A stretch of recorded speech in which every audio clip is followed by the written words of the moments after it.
नमस्कार मेरे प्यारे साथियों, जय हिंद। कैसे हो? उम्मीद कर सकता हूँ बहुत अच्छे होंगे। दोस्तों, मैंने आपसे वादा किया था कि मैं आपके लिए एक बहुत ज़बरदस्त सीरीज़ लेके आ रहा हूँ और वो सीरीज़ आपकी एग्ज़ाम की दृष्टि से यानी पटवार एग्ज़ाम की दृष्टि से बहुत ज़बरदस्त होने वाली है। तो दोस्तों, मैं आपके लिए पटवार परीक्षा 2021 के लिए रामबाण 500 क्वेश्चनों की एक सीरीज़ लेके आया हूँ। और दोस्तों, ये जो क्वेश्चन है ये आपके सिलेबस के अनुसार है। पहली बात तो ये है कि आपके सिलेबस के अनुसार है, जो आपका सिलेबस दे रखा है उस सिलेबस से संबंधित हैं सारे क्वेश्चन। और दोस्तों, ये जो क्वेश्चन है ये आरपीएससी और आरएसएम एसएसबी के द्वारा पूछे गए जितने भी साइंस के क्वेश्चन हैं उनमें से मोस्ट 500 क्वेश्चन लेके आया हूं, जो बार बार हर एग्जाम के अंदर क्या होते हैं, रिपीट होते हैं।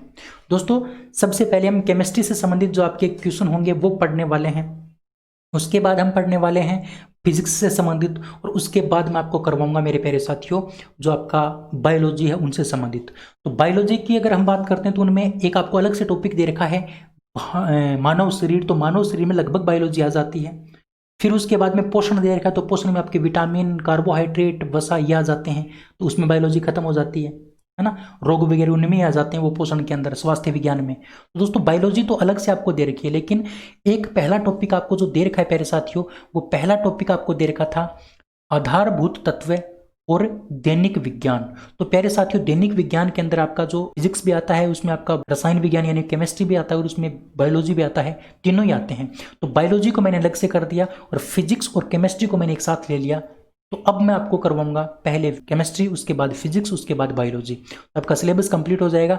और दोस्तों, मैं अभी तो 500 क्वेश्चनों की सीरीज सोच रहा हूं, लेकिन अगर आपका बहुत अच्छा प्यार मिला, बहुत अच्छा सहयोग मिला, तो दोस्तों ये 500 से बढ़ के 1000 क्वेश्चन भी हो सकते हैं। आपकी जो पटवार एग्जाम है उसके लिए बहुत बड़ा रामबाण साबित हो गया प्यारे साथियों। मैं आपसे दावा करता हूं, देख लेना आपके जो क्वेश्चन है वो 80 से लेके 85% जो क्वेश्चन है वो इन्हीं क्वेश्चनों में से आने वाले हैं। जो मैं आपको क्वेश्चन करवाऊंगा इन्हीं में से आएंगे। ठीक है, तो स्टार्ट करते हैं आज की क्लास को और बात करते हैं इन 500 क्वेश्चनों में पहले क्वेश्चन के ऊपर। रिक्वेस्ट आपसे करूंगा, अगर आप चैनल पर पहली बार हैं तो आप चैनल को सब्सक्राइब करेंगे, वीडियो को आप लाइक करेंगे प्यारे साथियों। और दोस्तों, इसका पीडीएफ भी आपको दे दिया जाएगा। पहले मैं करवा देता हूं 5-7 वीडियो, उसके बाद ये मेरे पास तैयार हो जाएंगे ना, तब मैं आपको इसका पीडीएफ भी दे दूंगा। ठीक है, चलिए स्टार्ट करते हैं क्लास को। तो प्यारे साथियों, मैं आपको बता दूं, हमारा जो पहला टॉपिक रहने वाला है वो रहने वाला है आपका आधारभूत तत्व एवं दैनिक विज्ञान। आधारभूत तत्व एवं दैनिक विज्ञान से संबंधित आपका पहला चैप्टर रहेगा। और दोस्तों, इसमें क्वेश्चन नंबर 1 से स्टार्ट कर रहा हूं।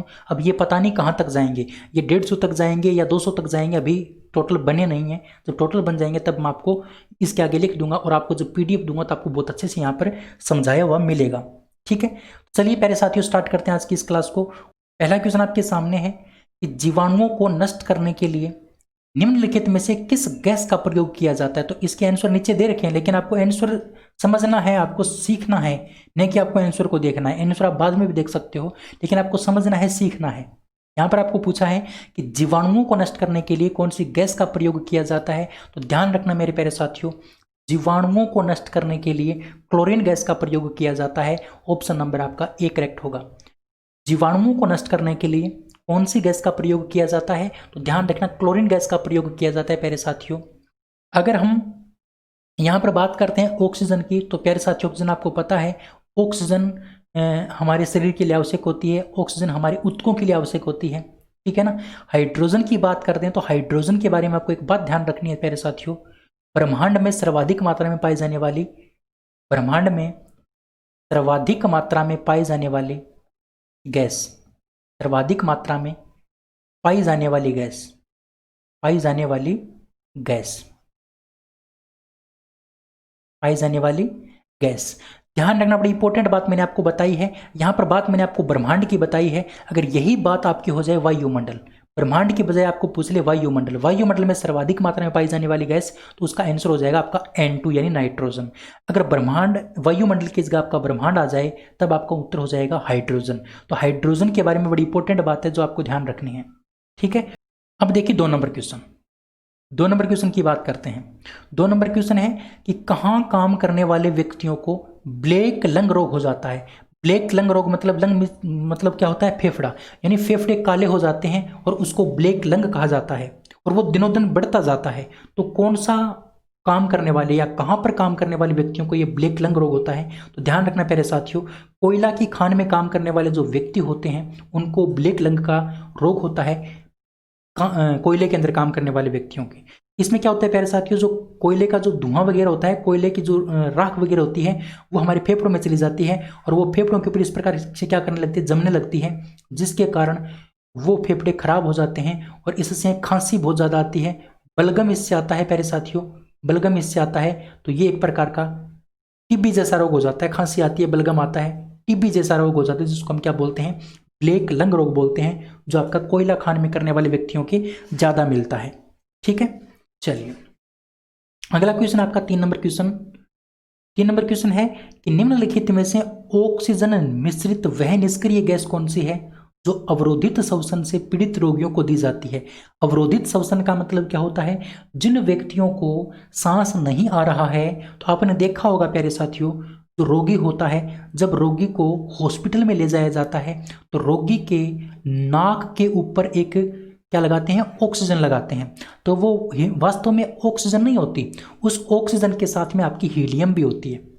ऑक्सीजन के साथ में आपकी क्या होती है, हीलियम भी होती है। ध्यान रखना प्यारे साथियों, ठीक है ना, हीलियम होती है। तो हीलियम और ऑक्सीजन का जो मिश्रण होता है वो ही क्या होता है, काम आता है आपके रोगी व्यक्ति के काम आता है, अवरोधित जो श्वसन होता है उसके काम आता है, हीलियम और ऑक्सीजन का मिश्रण। ऑप्शन नंबर ए आपका क्या हो जाएगा, करेक्ट हो जाएगा। यहाँ पर हम बात करते हैं प्यारे साथियों रेडोन की। तो रेडोन एक ऐसी गैस है प्यारे साथियों, रेडोन एक ऐसी गैस है जिसको हम क्या बोलते हैं, भारी गैस बोलते हैं। सबसे भारी गैस आपकी कौन होती है, रेडोन होती है।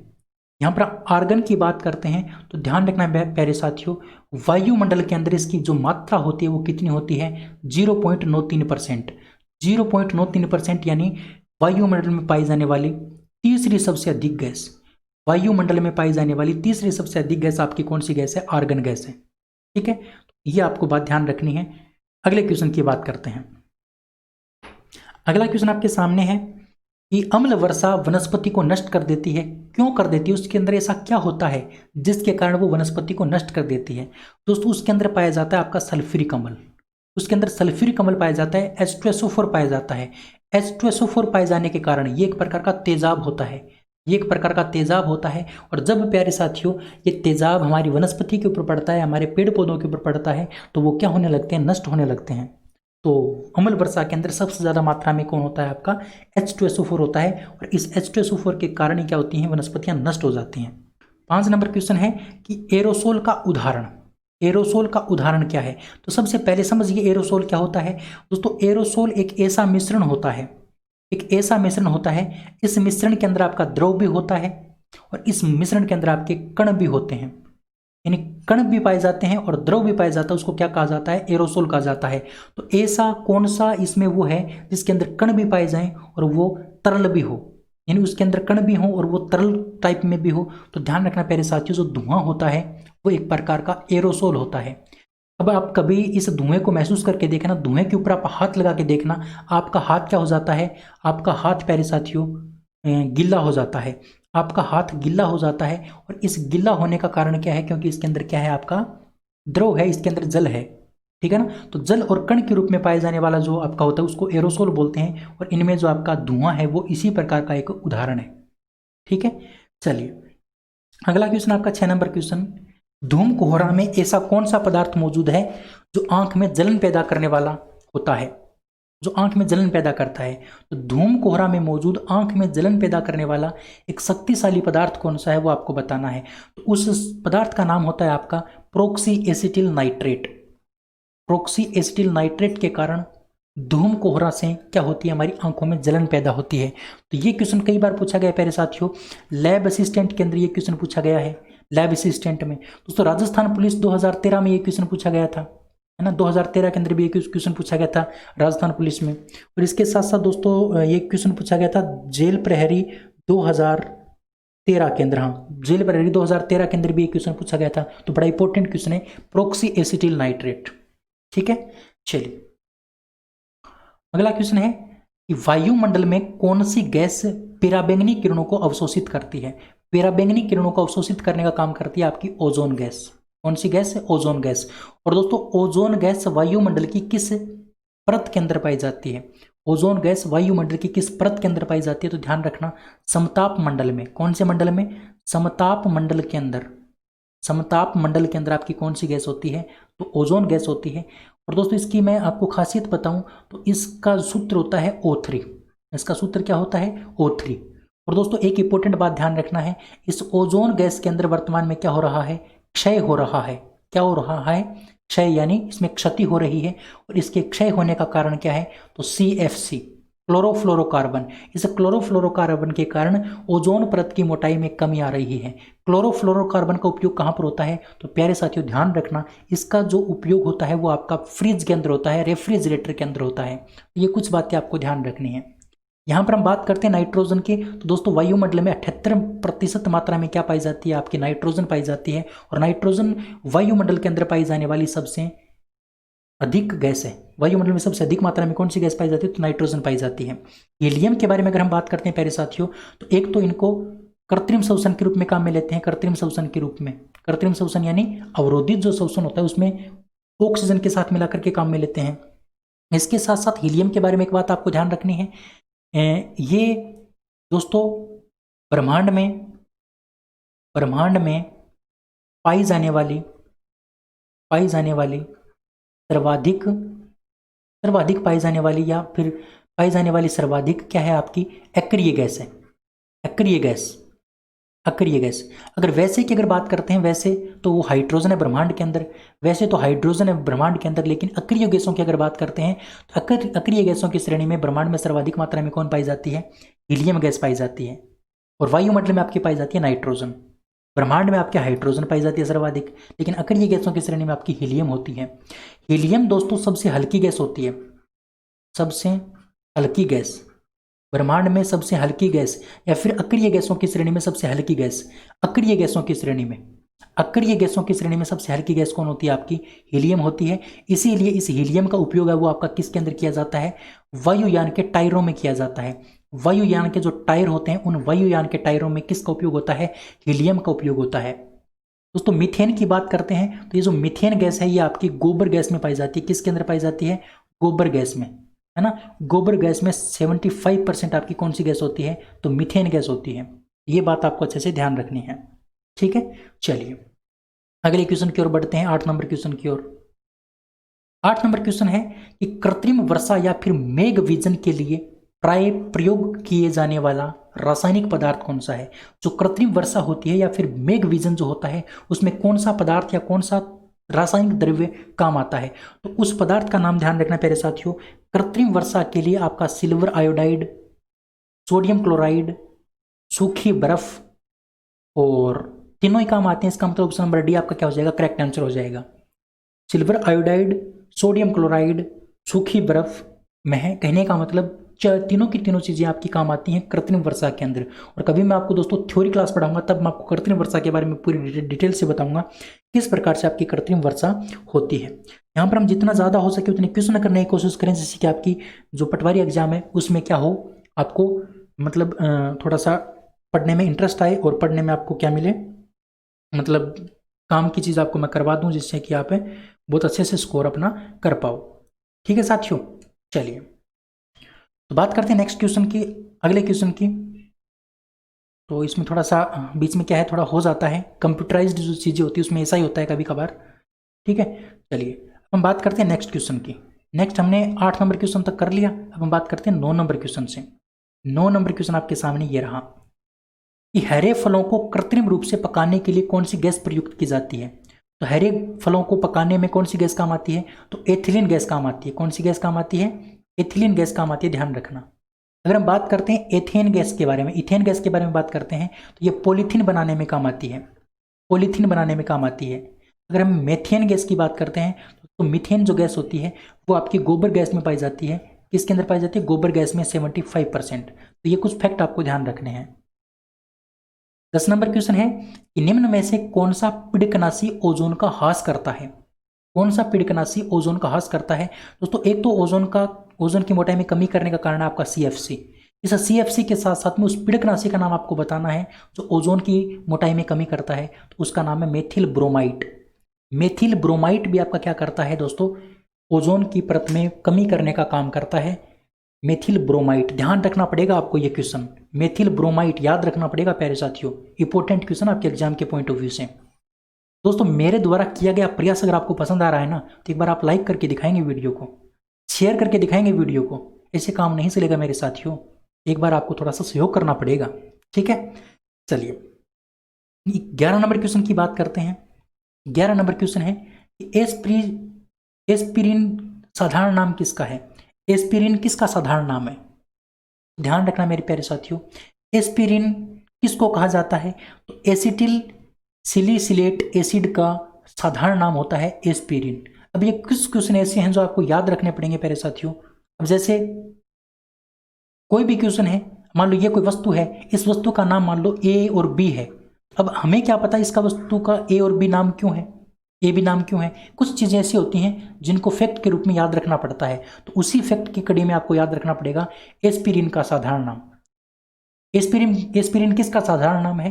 तो एसिटिल सिलिसिलेट एसिड का साधारण नाम एस्पिरिन है, ठीक है ना। तो एस्पिरिन के बारे में थोड़ी सी बात आपको ये ध्यान रखनी है मेरे प्यारे साथियों, ठीक है ना। चलिए आगे बात करते हैं नेक्स्ट क्वेश्चन की। वैसे अगर हम एस्पिरिन की बात करते हैं तो इसको क्या बोलते हैं? एक प्रकार की औषधि होती है। क्या होती है? एक प्रकार की औषधि होती है, एक प्रकार की औषधि होती है। और दोस्तों दर्द निवारक के रूप में काम आती है, दर्द निवारक के रूप में काम आती है, यानी दर्द को दूर करने में काम आती है आपकी एस्पिरिन। अगला क्वेश्चन है आपका कि निम्नलिखित में से जैव सेल कौन सा है? जैव सेल कौन सा है? यानी जो जीवों से बना है। तो पहले साथियों जो जीवों से बना है वो बना है आपका कोयला। जीवों से जो बना है, पेड़ पौधों से या जीवों से जो बना है वो आपका बना है कोयला। तो ऑप्शन नंबर आपका बी क्या हो जाएगा? जैव सेल आपका करेक्ट आंसर हो जाएगा, ठीक है ना। ऑप्शन नंबर बी कोयला। चलिए अगला क्वेश्चन मेरे प्यारे साथियों आपके सामने ये रहा। हाँ 13 नंबर क्वेश्चन है कि गामा किरणों से क्या हो सकता है? गामा किरणों से क्या हो सकता है? तो ध्यान रखना है प्यारे साथियों, गामा जो किरणें होती हैं वो जीन म्यूटेशन कर सकती हैं। क्या कर सकती हैं? जीन का म्यूटेशन कर सकती हैं। ऑप्शन नंबर ए आपका बिल्कुल राइट हो जाएगा, गामा किरणें आपका जीन का म्यूटेशन कर सकती हैं। अच्छा एक क्वेश्चन आपसे पूछा जा सकता है कि गामा किरणों की खोज किसने की थी? तो गामा किरणों की जो खोज की थी मेरे प्यारे साथियों वो हेनरी बेकुरल ने की थी। हेनरी बेकुरल ने, हेनरी बेकुरल ने गामा किरणों की खोज की थी, ठीक है। चलिए अगला क्वेश्चन है एस्पिरिन का रासायनिक नाम क्या है? तो एस्पिरिन का रासायनिक नाम अभी आपको मैंने बताया था, acetyl salicylic acid. Acetyl salicylic acid को क्या कहा जाता है? एस्पिरिन कहा जाता है। और एस्पिरिन एक दर्द निवारक के रूप में काम आता है, ये बात अभी अभी मैंने आपको बताई थी। 15 नंबर क्वेश्चन है कि निम्नलिखित में से वह कौन सी गैस है जिसे एक्वालंग्स में गोताखोरों द्वारा सांस लेने के लिए ऑक्सीजन में मिलाया जाता है? जो गोताखोर होते हैं प्यारे साथियों, वो गोताखोर क्या करते हैं? साथ में ऑक्सीजन का सिलेंडर लेके गोताखोरी करते हैं। तो उस ऑक्सीजन में क्या मिला होता है? तो अभी अभी मैंने आपको बताया था दोस्तों, उसमें हीलियम मिला होता है।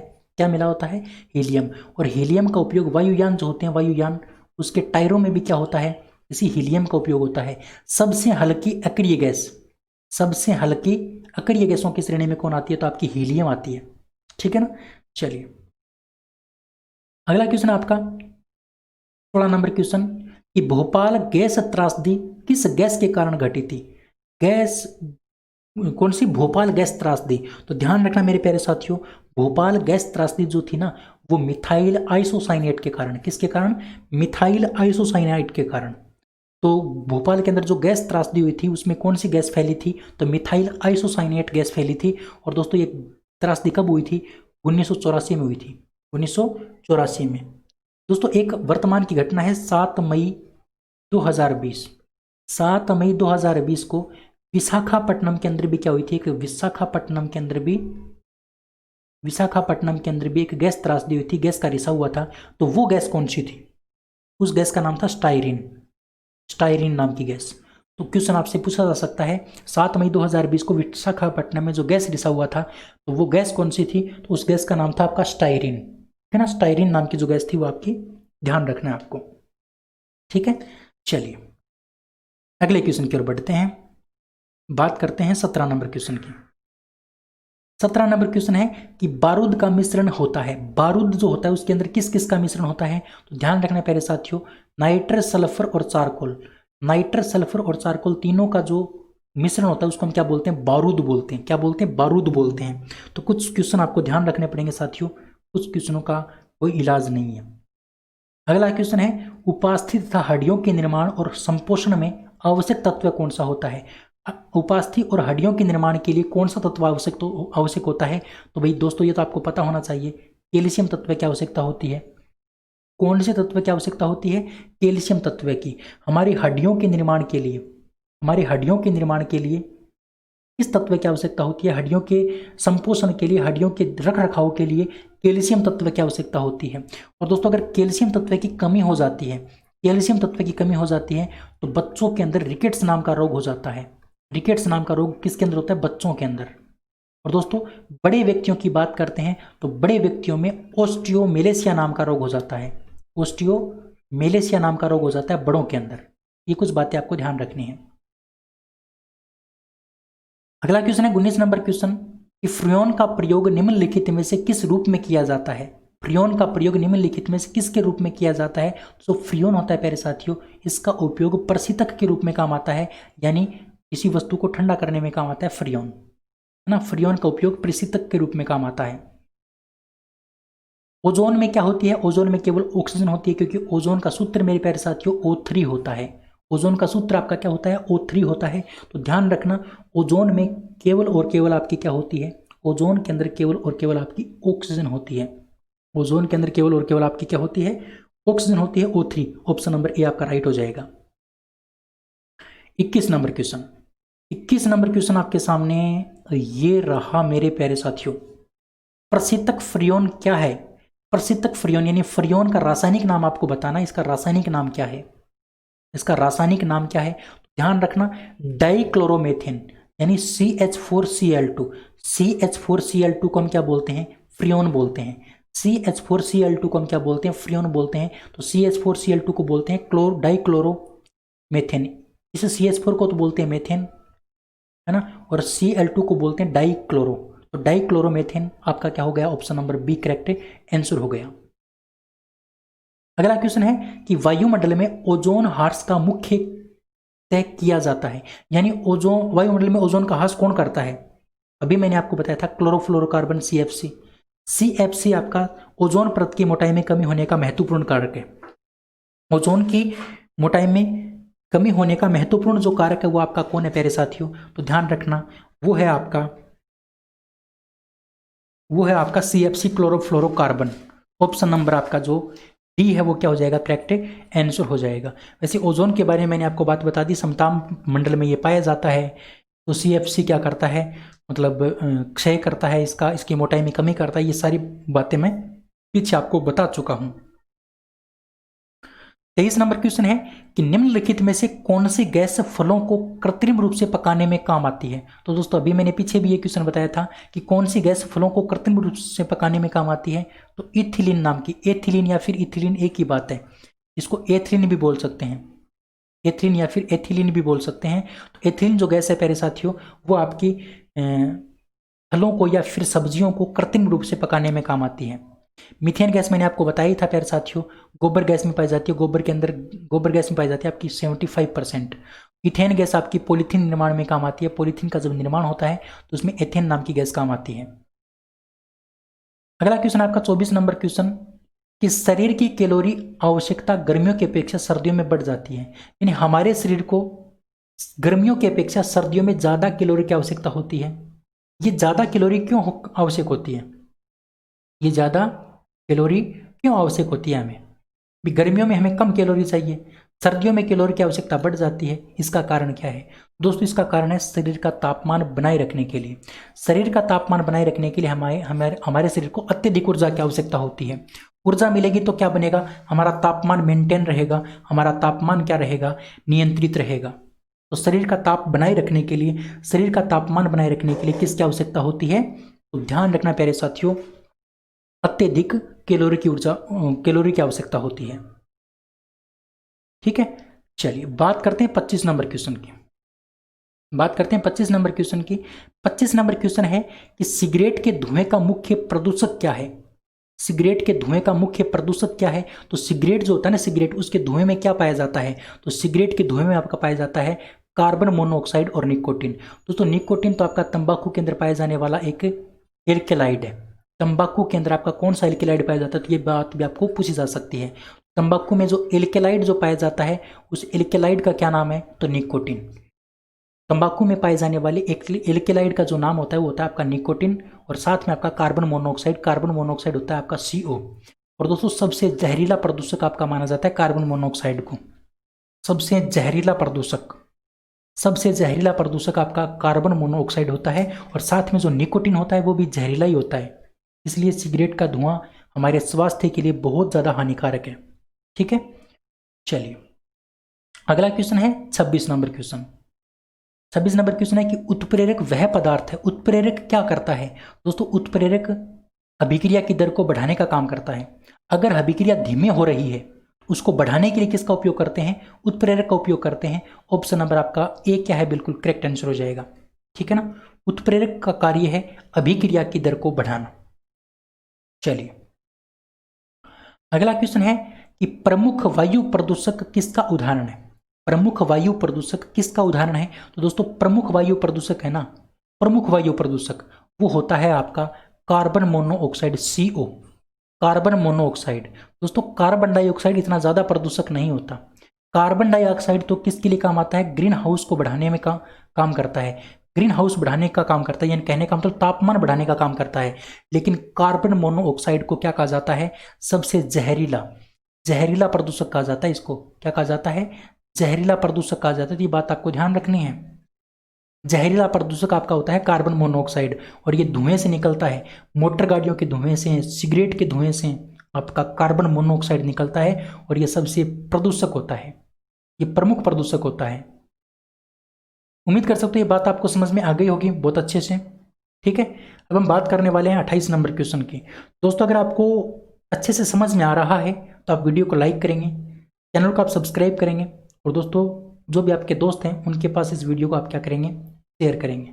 ठीक है, थोड़ा सा कंप्यूटर है वो रुक गया है, कभी कभार ये PDF में दिक्कत आ जाती है साथियों, तो मशीनरी हैं वो कुछ भी कर सकते हैं। देखो कितनी देर होगी इसको रुके हुए, ये आगे बढ़ ही नहीं रहा है, तो क्या करूँ मैं इसका।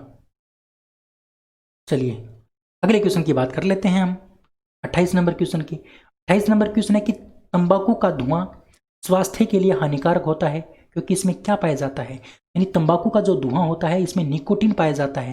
इसमें निकोटीन पाया जाता है ज़्यादातर।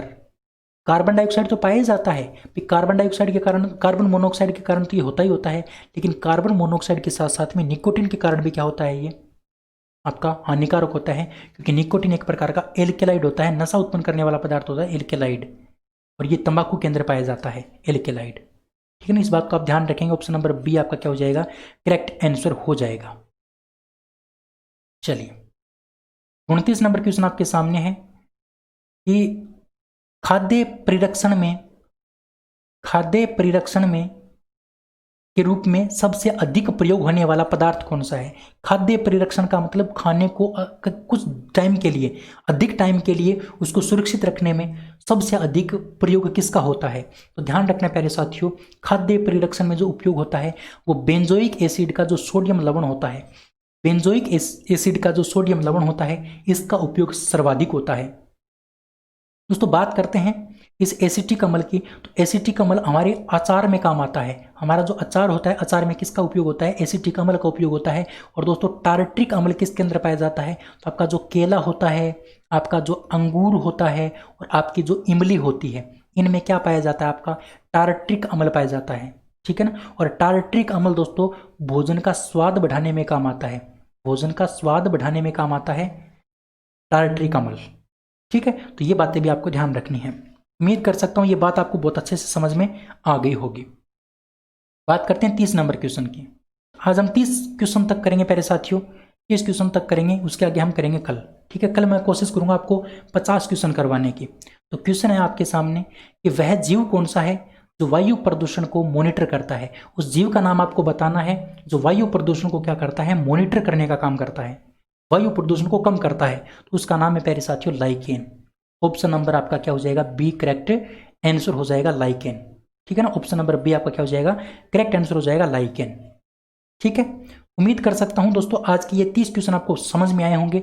इसी प्रकार की मेरी सीरीज चलने वाली है, और दोस्तों मैं आपको अभी तो 500 क्वेश्चन करवाने की कोशिश करूंगा, लेकिन अगर आपने सपोर्ट अच्छा किया, अगर आपने साथ दिया, तो मैं ये 500 से बढ़ा के 1000 भी कर दूंगा और इसकी PDF भी आपको दे दूंगा। ठीक है, यानी हमारी जो एग्जाम होने वाली वो आपकी 10 जनवरी को होने वाली है। तो 10 जनवरी तो मतलब जनवरी के जो 10 दिन है उसमें आप रिवीजन कर लेना, लेकिन मैं आपको दिसंबर में मैं आपको साइंस बहुत अच्छे से करवा दूंगा, साइंस बहुत अच्छे से करवा दूंगा। 1000 क्वेश्चन तो बहुत ही ज़बरदस्त तरीके से करवा दूंगा, और वो 1000 क्वेश्चन जो होंगे वो सभी के सभी आपके प्रीवियस ईयर क्वेश्चन होंगे, सभी के सभी आपके प्रीवियस ईयर क्वेश्चन होंगे जो आपके RPSC और RSM SSB ने पूछे हैं, वही आपके क्वेश्चन होने वाले हैं। ठीक है, चलिए आज की इस वीडियो में इतना ही, अगले वीडियो में फिर मिलते हैं, तब तक के लिए जय हिंद, जय Bharat, thank you, bye bye, have a nice day, thank you.